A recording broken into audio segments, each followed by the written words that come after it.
To help your B-Series tractor operate at its maximum potential, regularly scheduled maintenance is crucial.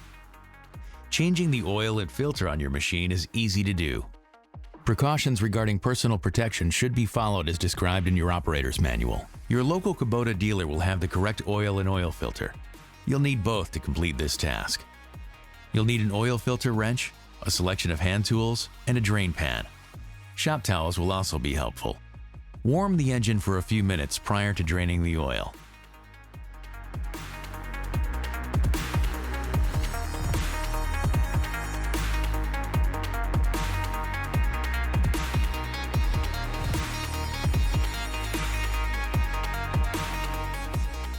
First, you will need to place a drain pan below the oil drain, and then remove both drain plugs. There will be one on each side of the oil pan.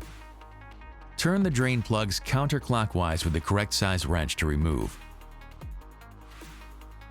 Once the oil has been completely drained, reinstall the drain plugs and tighten properly. Be careful not to over-tighten and be sure to properly dispose of used engine oil.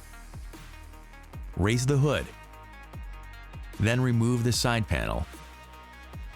Then remove the oil filter using an oil filter wrench if necessary, counterclockwise to remove it.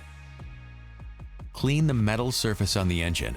Put a film of clean engine oil on the rubber seal of the new engine oil filter. Then install the new filter turning clockwise. Once the rubber gasket contacts the base, turn an additional half turn by hand. Finally, fill the engine with new oil. And be sure not to overfill the engine, as this could cause engine damage. Run the engine for a minute or so after filling, then check for leaks. Then shut it off and double-check the oil level and correct the level as necessary. The first oil and filter change is due at 50 hours. After that, it should be at 200 hours, and every 200 hours after that.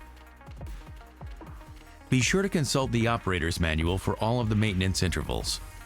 It's also important to check the oil level prior to each use. Thanks for watching. Kubota. Together, we do more.